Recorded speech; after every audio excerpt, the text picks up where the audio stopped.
நெல்லை மண்ணின்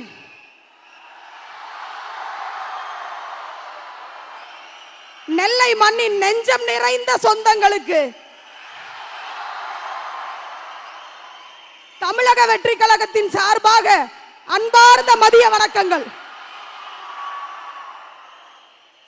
திருநெல்வேலியை சார்ந்த தெற்கு மாவட்ட கழக செயலாளர் மதிப்பிற்குரிய திரு ராஜகோபால் அவர்களை ஓரிரு வார்த்தைகள் பேசுமாறு அன்போடு அழைக்கிறேன்.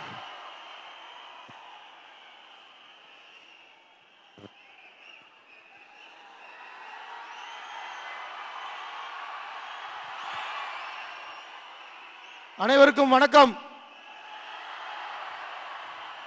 திருநெல்வேலி சீமைக்கு வருகை தந்திருக்கும் 75 ஆண்டுகால தமிழக வரலாற்றை மாற்றப்போகும்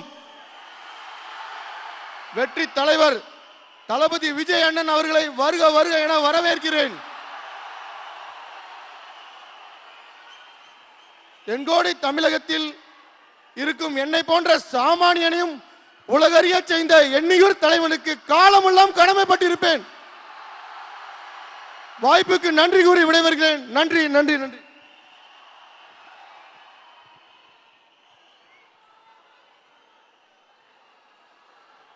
ஹலோ,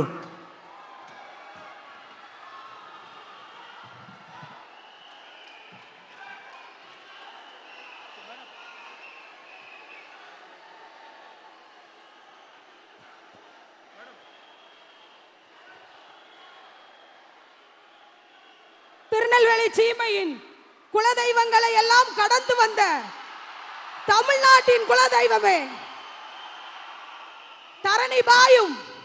பரணிபாயும் தரணிக்கு வந்திருக்கும் தங்க தளபதியே, வற்றாத ஜீவநதி பாயும் வற்றா புகழ் கொண்ட எங்கள் தளபதியே, வீரம் நிறைந்த மண்ணிற்கு வீரத்துடன் வந்திருக்கும் எங்கள் தளபதியே, பாண்டியர்கள் வாழ்ந்த மண்ணிற்கு பாண்டியனாக வந்திருக்கும் எங்கள் பாசத்திற்குரிய தளபதி வருகிறார், வந்து கொண்டிருக்கிறார்.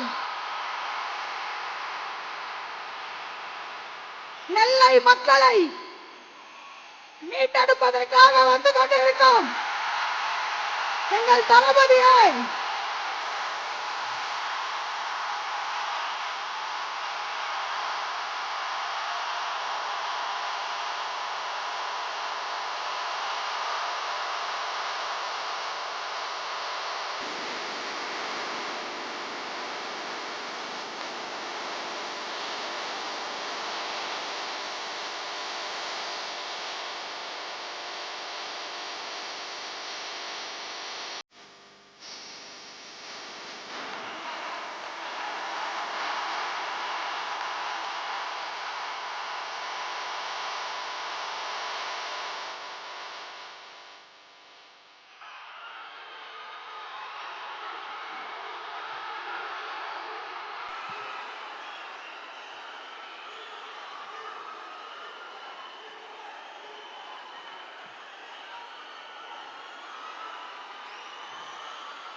என் நெஞ்சில் குடியிருக்கும்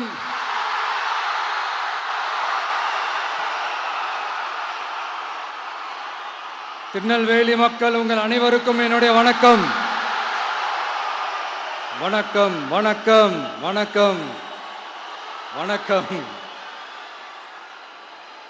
எல்லாரும் எப்படி இருக்கீங்க?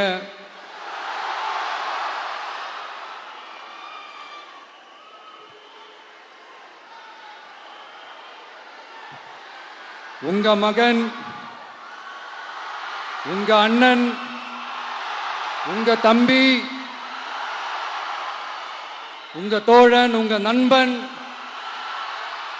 உங்க விஜய் உங்களை தேடி வந்திருக்கிறேன். இந்நேரம் திமுக கையில் அந்த முழு பவரும் இருந்திருந்தா, இந்நேரம் ஸ்டாலின் சார் கையில் அந்த முழு பவர் இருந்திருந்தா கண்டிப்பா இந்த நிகழ்ச்சி நடந்திருக்காது. ஏதாவது ஒரு முட்டுக்கட்டையை போட்டு நம்மளை வரவிடாம பண்ணியிருப்பார். ஆனா இப்பதான் அவர் ஒரு அதிகாரம் இல்லாத ஒரு முதல்வரா அப்படியே இருக்காருல்ல, ஒரு கேர்டேக்கர் கவர்மெண்ட்னு சொல்லுவாங்க இந்த பீரியடை. ஸோ அப்படி இருக்கிறதுனாலயோ என்னமோ கொஞ்சம் ஈஸியாக வர முடிஞ்சதுன்னு நினைக்கிறேன். அது மாதிரி இந்த திமுக கவர்மெண்ட் நமக்கு எவ்வளவு பிரச்சனைகள், எவ்வளவு நெருக்கடிகள், எவ்வளவு அவதூறுகள், அவங்களையும் தாண்டி இன்னும் சில பேர் இன்னும் நிறைய அவதூறுகள் எல்லாமே பரப்புனாங்க.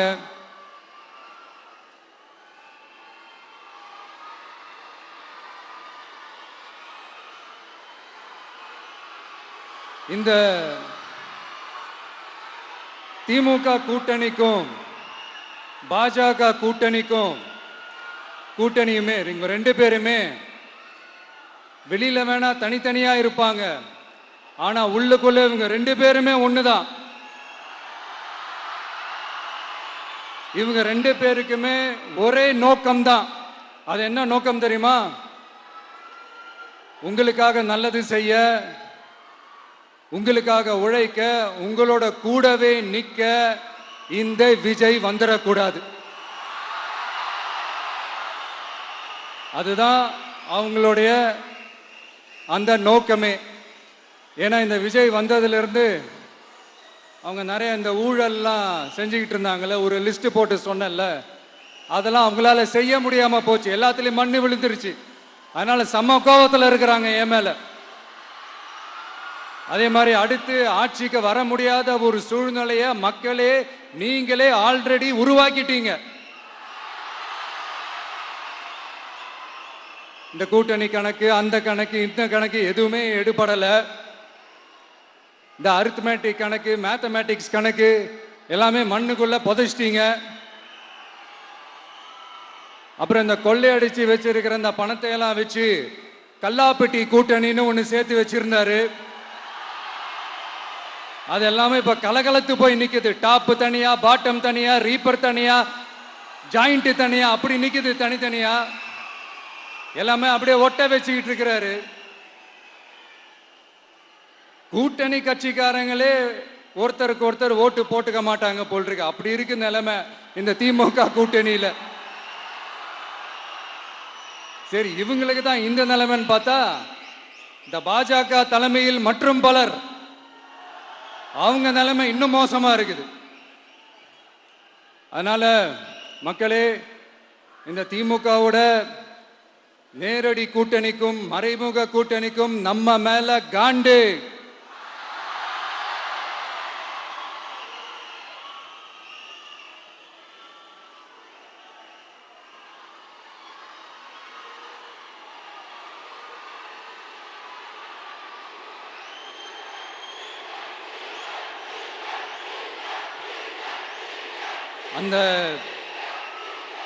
அந்த காண்டுக்கு ஒரு காரணம் என்ன தெரியுமா?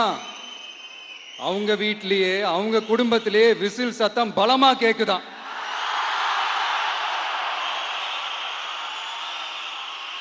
அடுத்த காண்டு அது இந்த சில பல கோடிகளை கொடுத்து நம்ம தமிழ்நாட்டு காங்கிரஸை பையில போட்டுக்கிட்டாங்க. யாரு? ஸ்டாலின் சார். ஆனா உண்மையான காங்கிரஸ் யாரு பக்கம் நிக்குது? நம்ம பக்கம் நிக்குது. சிறுபான்மை மக்களோட அந்த திமுக சாயம் வெளுத்து போச்சே. இந்த விஜய் என்னடானா மதச்சார்பற்ற கொள்கையோட உண்மையான ஒரு முகமா இருக்கிறானே. இந்த சிறுபான்மை மக்கள் வேற இந்த விஜய் பக்கம் தானே நிக்கிறாங்க அப்படின்ட்டு இந்த திமுகவுக்கும் பாஜகவுக்கும் என் மேல காண்டோ காண்டு. அதுக்காக நாம் என்ன செய்ய முடியும்? இந்த 33 வருஷமா ஒவ்வொரு வீட்டுக்குள்ளேயும் ஒவ்வொரு மனசுக்குள்ளேயும் போறதுக்கு நாம் பட்ட பாடு எனக்கு தானே தெரியும். அதனாலதான் நான் முன்னாடியே சொன்ன மாதிரி கட்சி ஆரம்பிச்சுட்டு ஒவ்வொரு வீட்டுக்குள்ளேயும் நான் போல, ஒவ்வொரு வீட்டுக்குள்ளேயும் போனதுக்கு அப்புறம் தான் கட்சியாவே ஆரம்பிச்சிருக்கிறேன்.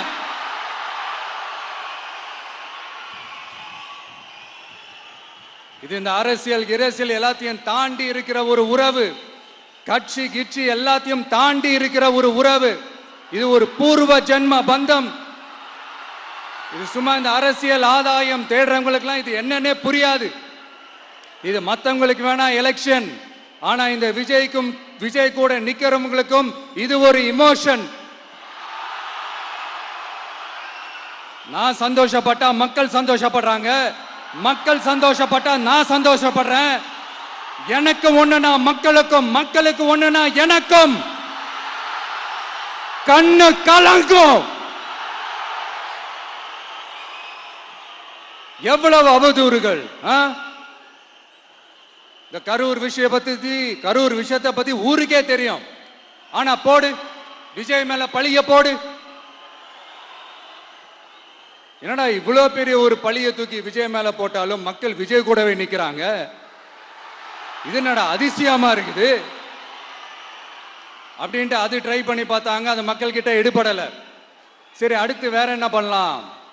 முடக்கு, ஜனநாயகனா முடக்கு. படத்தை முடக்குனா கொஞ்சம் பையன் கொஞ்சம் டிஸ்டர்ப் ஆயிடுவான். அதனால படத்தை முடக்கு. இது யாரு முடக்குனாங்கன்றது உங்களுக்கே தெரியும். அது நான் சொல்ல வேண்டிய அவசியம் உங்களுக்கு இல்லை. ஆனா இவனாடா இவன் படத்தை முடக்கினாலும் அவன் பாட்டுக்கு அதை கண்டுக்காம அவன் பாட்டுக்கு வேலையை பார்த்துட்டு போயிட்டே இருக்கான். அதுவும் எடுபடலை. சரி, அடுத்து வேற என்ன பண்ணலாம்? போடு, SOPன்னு ஒண்ணு போடு. விஜய்க்கு மட்டும் தனியா ரூல்ஸ், தனியா ரெகுலேஷன்ஸ், தனியா கண்டிஷன்ஸ் அவனுக்கு மட்டும் போடு. மற்ற கட்சிகள்லாம் விடு, விஜய்க்கு மட்டும் தனி கண்டிஷன்ஸ் போடு. அவன் வெளியவே வரக்கூடாது, மக்களை சந்திக்கவே கூடாது. என்னாச்சு? அதுவும் எடுபடல. சரி, அடுத்து வேற என்ன பண்ணலாம்? நம்மளை சுத்தி இருக்கிறவங்களை வச்சு, அதாவது இத்தனை வருஷமா வெயிட் பண்ணி இப்போ எலெக்ஷனுக்கு 30 நாளைக்கு முன்னாடி கரெக்டா அந்த டைம் பார்த்து ஒரு அவதூறு பரப்ப வேண்டியது. அது என்னன்னு உங்களுக்கே தெரியும். அதுவும் மக்கள் கிட்ட எடுபடல. அது மாதிரி எத்தனை சோதனைகள், எத்தனை வேதனைகள் நீங்க கொடுத்தாலும் இந்த திமுக நாளையோ இல்ல இந்த பாஜக நாளையோ இல்ல இந்த மற்ற பலர் நாளையோ இல்ல எந்த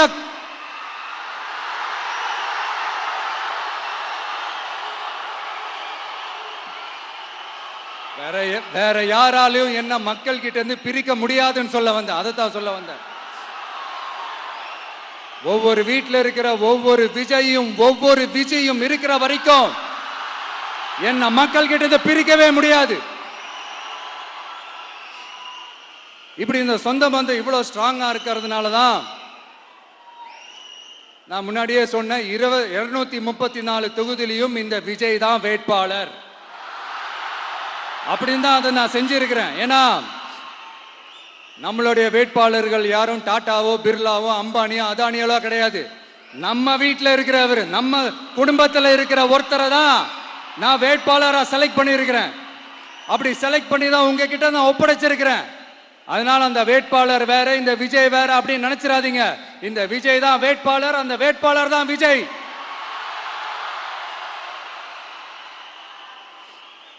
இத்தனை வருஷம் யார் யாருக்கோ ஓட்டு போட்டீங்க. ஆனா இந்த வருஷம் உங்க வீட்டில் இருக்கிற ஒருத்தருக்கு, உங்க வீட்டில் இருக்க நம்ம குடும்பத்தில் இருக்கிற ஒருத்தருக்கு நம்ம ஓட்டு போட போறோம்.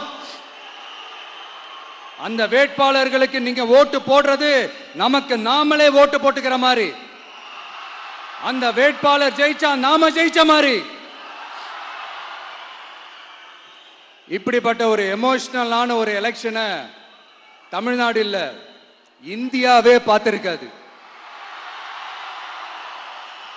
இது நீங்க எவ்ரி 5 years வர ஒரு எலெக்ஷன் மாதிரி இதை நினைச்சிடாதீங்க. இது வேற, இது ஒரு அதிசய எலெக்ஷன். 50 வருஷத்துக்கு ஒரு வாட்டி நடக்கிற ஒரு எலெக்ஷன் மாதிரி. அதனால அந்த சான்ஸை மிஸ் பண்ணிடாதீங்க மக்களே. ஒரு காமராஜர் தானா, ஒரு அண்ணா தானா, ஒரு எம்ஜிஆர் தானா நம்ம தமிழ்நாட்டுக்கு? அவங்கள மாதிரி வேற யாருமே வந்துட மாட்டாங்களா அப்படின்னு நீங்க ஏங்கினது எனக்கு தெரியும். அத மனசுல வச்சுக்கிட்டு தான் நம்ம டிவிக்கே வந்திருக்கிறோம். நம்ம டிவிக்கு யார் யார் மாதிரி எல்லாம் உழைக்கும் சொல்லவா? ஐயா முத்துராமலிங்க தேவர் மாதிரி, ஐயா வீரன் சுந்தரலிங்கம் மாதிரி,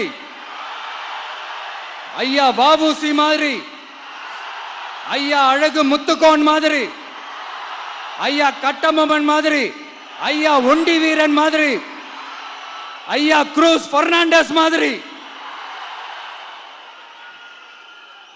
மாதிரி ஒட்டுமொத்த தமிழ்நாட்டு மண்ணுக்கும் உழைக்கும், உழைச்சிக்கிட்டே இருக்கும். இந்த எலெக்ஷன்ல நம்ம டிவிக்கு ஆட்சி அமைஞ்சா அது என்ன அமைஞ்சா அமைக்கிறோம். எப்படி அமைக்கிறோம்? நம்ம டிவிக்கு ஆட்சி அமைஞ்ச உடனே பெண்கள், இளைஞர்கள் எல்லாருமே நல்லா இருப்போம், நல்லா இருப்போம், நல்லா இருப்போம். விவசாயிகள், மீனவர்கள், உழைக்கிற மக்கள் எல்லாருமே நல்லா இருப்போம், நல்லா இருப்போம், நல்லா இருப்போம். இன்னும் பல வருஷத்துக்கு நம்மளுடைய குடும்பங்கள், நம்மளுடைய சந்ததிகள், நம்மளுடைய தலைமுறைகள் எல்லாருமே நல்லா இருப்போம், நல்லா இருப்போம், நல்லா இருப்போம். அதனாலதான் மீண்டும் மீண்டும் சொல்றேன், வேற யாருக்காவது ஓட்டு போட்டு உங்க ஓட்டை வேஸ்ட் பண்ணிடாதீங்க. அதனாலதான் பார்த்து பார்த்து உங்களுக்கான வாக்குறுதிகளை நாம அதை அறிவிச்சிட்டு இருக்கிறோம். சொல்லாதத, செய்ய முடியாததெல்லாம் சொல்லவே மாட்டோம். அதுல ரொம்ப உறுதியா இருக்கிறோம். சொல்லாததை செய்வோம், அது வேற விஷயம். ஆனா செய்யறத மட்டும் தான் சொல்லுவோம். யங்ஸ்டர்ஸ், விவசாயிகள், மீனவர்கள், இந்த மாதிரி பல திட்டங்கள் இருக்கு, எல்லாத்தையுமே நிறைவேற்றுவோம். இந்த விஜய் அதை சாத்தியமாக்கி காட்டுவான். இதை நான் ஏன் இவ்வளவு ஸ்ட்ராங்கா சொல்றேன் அப்படின்னா, மக்கள் பணத்திலிருந்து ஒரு பைசா கூட தொட வேண்டிய அவசியமே எனக்கு இல்லை. உங்களுக்கு புரியுதுங்களா? உங்களுக்கு மக்களுக்கு தப்பே நடக்காது, தப்பே நடக்க விட மாட்டேன். இப்ப நான் சொன்னல, மக்கள் காசுல இருந்து ஒரு பைசா கூட தொட மாட்டேன்னு. அத இப்ப ஆண்டுகிட்டு இருக்கிறவங்க, இதுக்கு முன்னாடி ஆண்டவங்க தில்லா சொல்ல முடியுமா? என்னை எதிர்த்துட்டு இருக்கிறவங்களால தில்லா, கட்ஸா, கெத்தா இத சொல்ல முடியுமா? நீங்க ஒழுங்கா ஆட்சி நடத்திருந்தா பெண்கள் பாதுகாப்பு ஏன் இவ்வளவு மோசமா இருக்குது? இளைஞர்களுக்கு ஏன் வேலை வாய்ப்பு இல்லாம போச்சு? போதைப் பொருள் கலாச்சாரம் ஏன் அதிகமா இருக்கு? சட்டம் ஒழுங்கு ஏன் சரியா இல்ல? வன்முறை ஏன் தலைவரிச்சு ஆறுது? இதுக்கு உங்களால பதில் சொல்ல முடியுமா ஸ்டாலின் சார்? பதில் சொல்ல தகுதி இருக்கான்னு தான் கேட்டிருக்கணும். ஆனா கொஞ்சம் நாகரிகம் கருதி அப்படி வேணான்னு பாக்குறேன். 2-2.5 வயசு குழந்தைய துள்ள துடிக்க உங்க திமுக நிர்வாகி ஒருத்தன் கொன்னானே, அதுக்கு என்ன பதில் சொல்ல போறீங்க? விளாத்திக்குளம் பக்கத்துல +2 படிக்கிற ஒரு பொண்ணு டாய்லெட் வசதி சரியா இல்லாம ஒரு அவசரத்துக்கு காட்டு பக்கம் போய் ஒதுங்கினாங்களே, என்னாச்சு? இந்த உலகத்தை விட்டே போயிட்டாங்க. அதுக்கு என்ன பதில் சொல்ல போறீங்க? இந்த பிள்ளைங்களை உங்களால திருப்பி கொடுக்க முடியுமா சார்? 5 வருஷமா போலீஸ் டிபார்ட்மெண்ட்டை கையில வச்சுக்கிட்டு என்ன சார் பண்ணீங்க? பொம்மைகள் மாதிரி வச்சு விளையாடிட்டு இருந்தீங்களா? ஒரு மனசாட்சின்றது வேணாம். நாங்குநேரி பிரச்சனையை பத்தி பேசினா அது போதையில நடந்துச்சான், போதை பொருட்கள்னால அது நடந்துச்சான். பெரிய கண்டுபிடிப்பு, எங்களுக்கு தெரியாது பாரு. அது எங்களுக்கும் தெரியும், உங்களுக்கும் தெரியும்.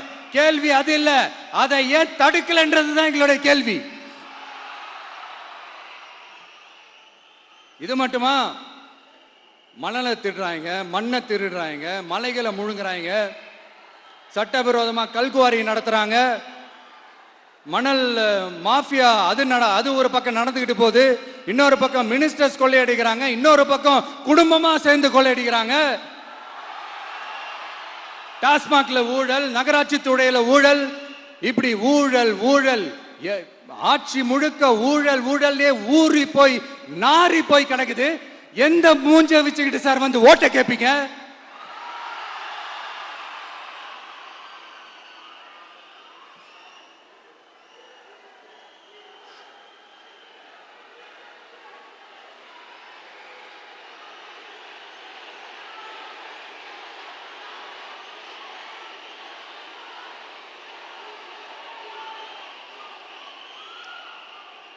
இந்த எலெக்ஷன் சும்மா உங்க பணத்தை எல்லாம் வச்சுக்கிட்டு ஒன்னும் கிழிக்க முடியாது. உங்க பணத்தை எல்லாம் வச்சு மக்கள் எல்லாம் விலைக்கு வாங்கவே முடியாது. இது ஒரு மாற்றத்திற்கான ஒரு எலெக்ஷன். ஒட்டுமொத்த தமிழ்நாட்டு மக்களும் அந்த மாற்றத்தை கொண்டு வர போற அந்த எலெக்ஷன். இது உங்களாலேயோ இல்ல அந்த மற்றும் பலர்னாலேயோ ஒன்னும் தடுக்க முடியாது. அதனால மக்களே, ஏப்ரல் 23 காலையில சும்மா பக்காவா ரெடி ஆயிட்டு வீட்டில் இருக்கிற சாமியெல்லாம் கும்பிட்டுட்டு உங்க ஓட்டர் ஐடி கார்டை கையில் எடுத்துக்கிட்டு முதல்ல பூத்துல போய் நின்று அந்த விசில் சின்னத்துக்கு நேரா இருக்கிற அந்த பட்டனை ஒரு அழுத்துங்க. இது ஒரு தலைமுறைக்கான ஒரு தேர்தல், உங்களுக்கான தேர்தல். எப்பேற்பட்ட வசதியான வாழ்க்கையா இருந்தாலும் எல்லாத்தையும் தூக்கி எறிஞ்சிட்டு உங்களுக்காக மட்டுமே வந்திருக்கிறேன். உங்களுக்காக நன்றி கடன் செலுத்துறதுக்காக மட்டுமே வந்திருக்கிறேன். அத்தனை வழிகளையும் தாங்கிக்கிட்டு உங்களுக்காக மட்டுமே வந்திருக்கிறேன். ஒரு நாளும் பொய் சொல்லி உங்களை நான் ஏமாத்தவே மாட்டேன். இந்த 4 முனை போட்டி, 40 முனை போட்டி, எத்தனை முனை போட்டின்னு எத்தனை உருட்டினாலும் இங்க 2 முனை போட்டி மட்டும்தான். ஒண்ணு இன்னொன்னு எஸ், ஒன்னு டிவிகே, இன்னொன்னு டிஎம்கே. மக்கள் விரோத ஆட்சி நடத்துற ஸ்டாலின் சார் வேணுமா? மக்களை நேசிக்கிற உங்க விஜய் வேணுமா? அவ்வளவுதான் இந்த எலெக்ஷன். அதனால உங்க மகனுக்கு, உங்க அண்ணனுக்கு, உங்க தம்பிக்கு, உங்க பிள்ளைக்கு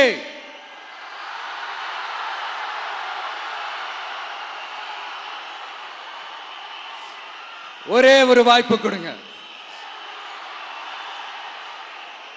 தயவு செஞ்சு விசில் சின்னத்துக்கு ஓட்டு போடுங்க. இது ஒரு விசில் புரட்சி தேர்தலா இருக்கணும். நான் தன்னந்தனியாளு, நீ எல்லாம் பாரு, கொஞ்சம் நவந்தனா இங்க 8 கோடி பேரு, மிரல போது ஸ்டேட்டு நம்ம விசில் சத்தம் கேட்டு, நல்ல வங்க வாழ இங்க விசில் கடி ஓட்டே.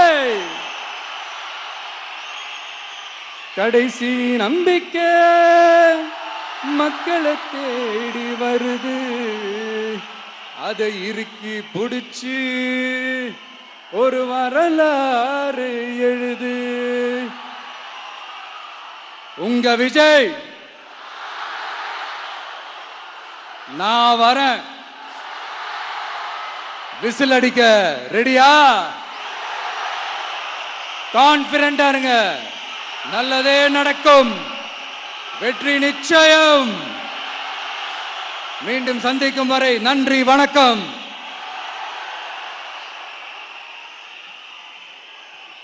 ஒரு தலைவனாலே